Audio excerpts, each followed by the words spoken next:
Hello everyone. To avoid any confusion with the title of this video, I'll start by saying this. I really don't believe Silent Hill 2 needed a remake at all. If it was up to me, the main priority should have been keeping it accessible in modern consoles, but unfortunately, that's the case for a lot of video games sadly. So, if there's a game that needed to remain in the cultural zeitgeist, one of them would definitely be Silent Hill 2. Yeah, I know.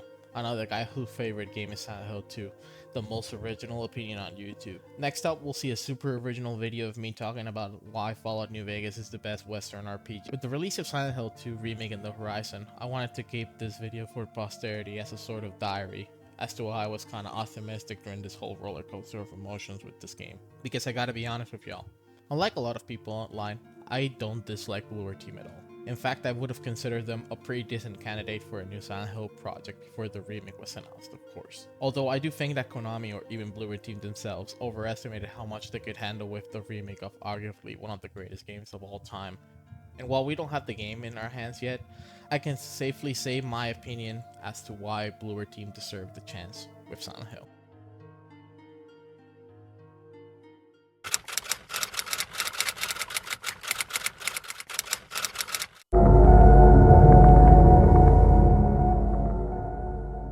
After the release of PT and the subsequent cancellation, a lot of games tried to replicate its impact and formula, one of them being Layers of Fear. And while not being a super massive hit, it sold decently despite being the first big project by a new Polish developer by the name of Bloober team.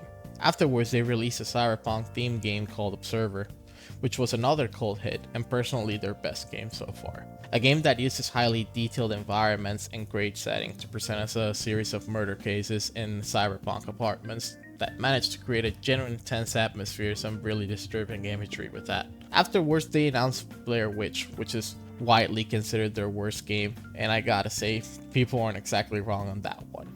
Despite having the massive potential of having a rich IP as the Blair Witch project, they didn't manage to do anything engaging with the game, despite not needing much for it to be decent. Afterwards, they released the sequel to Layers of Fear 2, quite the original title, which was met with mixed reviews, especially after people started to switch up on the first game thanks to some meme-worthy clips and other content creators making videos as to why Bloober team was never good and Layers of Fear was always awful. Which I never fully agreed with because we're talking about the first project of a new studio. Cut them some slack, people. But the main problem was yet to come, and that was with The Medium. The Medium was the first next-gen game Bloober team worked on and worked as a really good tribute to Silent Hill. To a point when I was playing the game, I generally got moments of, oh shit, this really looks and feels like Silent Hill. Especially with that opening that is such a blatant tribute to Silent Hill 2 that was almost comical. But I don't say it as a bad thing really, just funny to a certain degree. When the game was released, it wasn't badly received at all. It has some pretty decent scores during its early weeks of release, but then some videos of people were calling the game insensitive, disgusting, and dishonest because of some character decisions and how the story was presented and the ending, which became kind of a meme in the gaming horror community. I gotta be honest with something, and I know it's not gonna be for the likes of some, but I really don't see the full valid argument people have with that ending.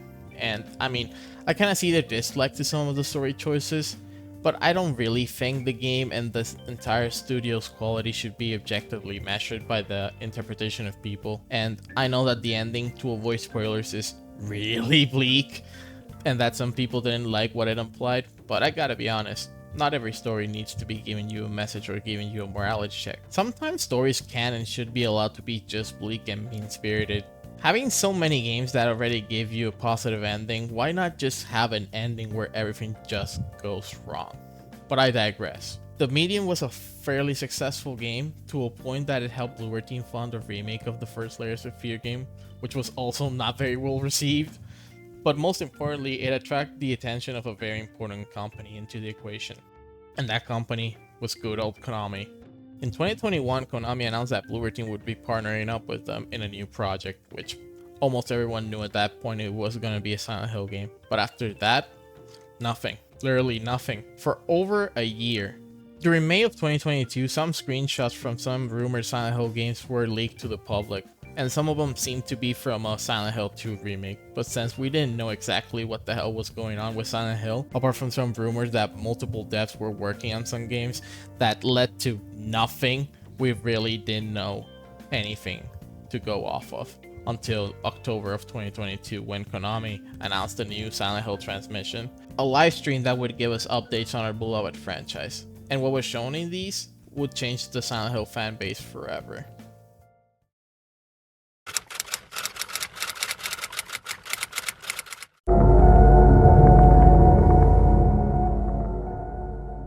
Silent Hill Transmission started with its biggest and most important project, a Silent Hill 2 remake led by Bloober team and with support of Masahiro Ito and Akira Yamaoka.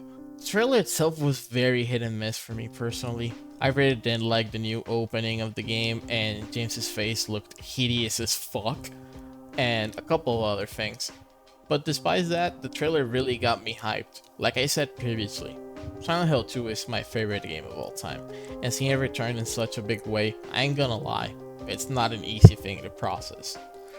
While I was skeptical on the use of a third-person over-the-shoulder camera, I understand that making a game with fixed camera angles wasn't very likely, because although they were used in the medium, with a very similar treatment to Silent Hill, the medium was a AA game that could arguably be considered a high-profile indie game, something like Stray, Sifu, or even the first Hellblade game.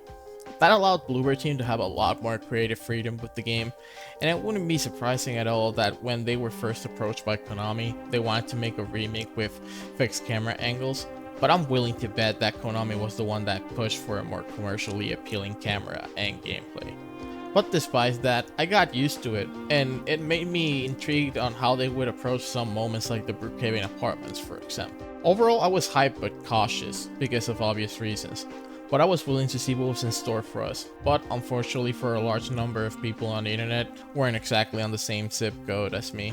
The horror community was, for lack of a better term, it was a goddamn shit show. A lot of people automatically calling the game shit just because of Bloober team's involvement. Others were just acting condescending towards both the devs and the people that were genuinely excited for the game, and others were just being so close-minded with the fact that Silent Hill 2 was getting a remake that no matter who was in charge, they would blindly hate it. Of course, there were people on the same boat as me or with similar mindset, but unfortunately, the negative side was dominating the discussion, and by a large margin. The whole wave of negativity wasn't gonna stop, especially with the fact that it took a year and 3 months for Konami to show any new footage of Silent Hill 2, but fortunately, with Sony's January State of Play, we finally got a new trailer, alongside the announcement and release of a new Silent Hill game called Silent Hill: The Short Message. Silent Hill fans could actually have something to look forward to, and then the Silent Hill 2 trailer was presented upon us. While I do understand that a trailer like this could exist, because let's be clear on something. Bloober team up until this point hasn't made a single game with combat, and while Silent Hill 2's gameplay and combat wasn't anything special, it needed to have those elements in a remake. Still, it doesn't justify how fucking awful this trailer was edited and presented. It literally took a second trailer in a major gaming event to literally destroy this game's whole reputation. To a point where even some Bloober team employees openly criticized the trailer, and even rumors started spreading around that that trailer that Konami gave Sony to present was a pre-alpha from May 2023. The whole situation really made Silent Hill 2 remake image to be quite irreparable, to a point where it was almost a meme to say that you were optimistic about Bloober team and with the game as a whole, because of how people have been burned with Konami to a point where even I started losing faith in Bloober. In Konami, obviously I did a long time ago, but thankfully it didn't take long for things to stop looking so depressing.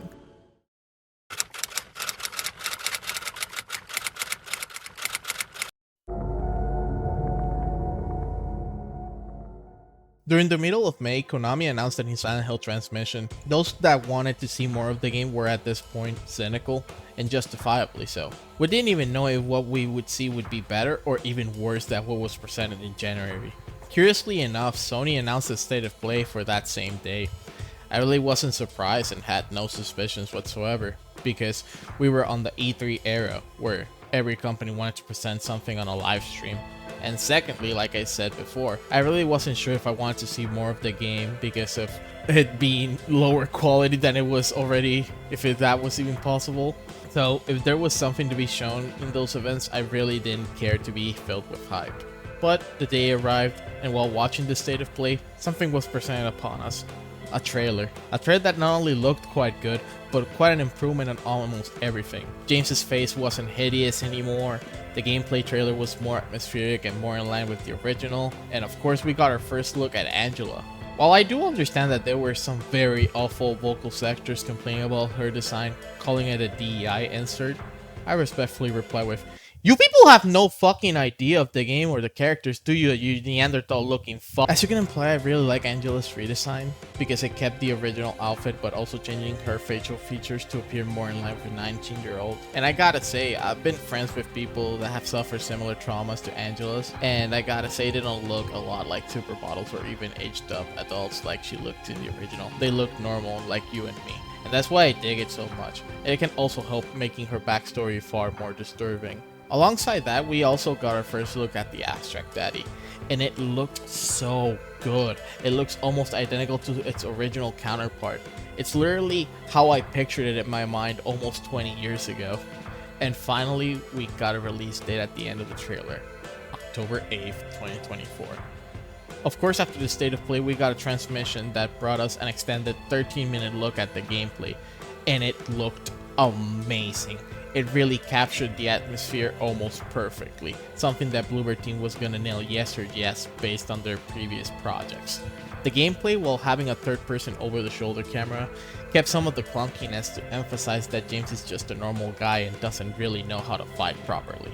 Obviously, the lighting looked beautiful and detailed with those dust particles filling the hallway, giving it an immersion that very few games capture just in a gameplay trailer alone. The facial features and character models look so good, with little details like facial gestures that can enrich the cinematic approach a lot more, and making it far more immersive. And that's the key word with this. That's why I keep repeating that word a lot. Immersion. Even with the gameplay trailers that were presented afterwards, even with the story trailer, which is where I've seen the most amount of people be more optimistic for the game, that's the one constant thing that makes the game look as appealing as it looks, and that's the atmosphere and immersion. Because it's been a while since we had a Silent Hill game that generally took its atmosphere and immersion as seriously as Bloober team is doing with this remake, and that shouldn't be taken lightly.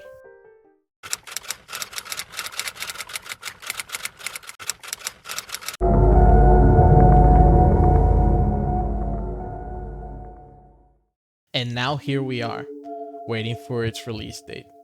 The whole time span, as you can make out of this, has been bittersweet for me, just to put it as lightly as possible. While I do understand that some cynicism was presented during this whole reveal, and the second trailer especially, but afterwards I don't really understand why there's still a lot of negativity surrounding Bloober team. Now with people saying the whole reason it looked good is because the game was already made, and Bloober team just had to keep it close to original, but it still looks like a soulless remake. Do you know what's a real soulless remake for those people out there? This is a real soulless remake. This is a soulless remake, and this is a soulless remake. I know it might come off as a little aggressive, but it doesn't sit right with me why a game dev studio that, while obviously flawed in its approach to horror in some of their project, show real passion and transparency to the players, especially with the recent clips and news regarding the game, because they know how important this game is to us and to them. A lot of people forget these days that game devs are just common folks that can make mistakes, but also learn from them and improve. That's why I believe Bloober team deserves a chance with Silent Hill. They have a potential, and they have shown that with the right staff and focus, they can give us something truly special. Something that can bring back Silent Hill into the cultural relevance. And honestly, isn't that what we need? These stories take a more human approach to horror storytelling in video games, and that deserves to be preserved. But unfortunately, in consoles, which is the larger market, people cannot do anything apart from buying the game at highly inflated prices. And that's without the possible buy of a PS2 or Xbox, because not everyone had those consoles growing up. And while having a computer is far more likely, it will probably won't even run Microsoft Word properly. Believe me, I'm not naive. Konami is not doing this out of pure love for video games or for a redemption arc. They're doing this to return to a market that they abandoned, destroying their legacy in the process, and now they're returning just because it's profitable yet again. And it's not only Silent Hill that is suffering this. This is also happening with Metal Gear with the Metal Gear Solid 3 remake, which is another favorite of mine. Shit, I really got attached to the wrong horses, huh? But I'm not trusting Konami here. I'm putting my trust in Bloober team. The fact that no other series in the medium, no matter how hard they tried, have come close to making games like these with such heart and soul put into them and making them appealing for a wide audience should be a constant reminder for the medium as a whole. The people at Bloober seem genuinely proud and happy to present this passion project of theirs to the world. And isn't that also what games need these days? We've seen the success of Resident Evil coming back from its grave and doing better than ever. Can we allow ourselves to wish for something like that for Silent Hill? For a new generation to experience the stories of James Sunderland, Harry Mason, Heather Mason, or Henry Townsend? I really do. And that's why this leap of faith, although uncertain, is worth a shot to believe in. It's worth a shot to believe in Bloober team. I'm real.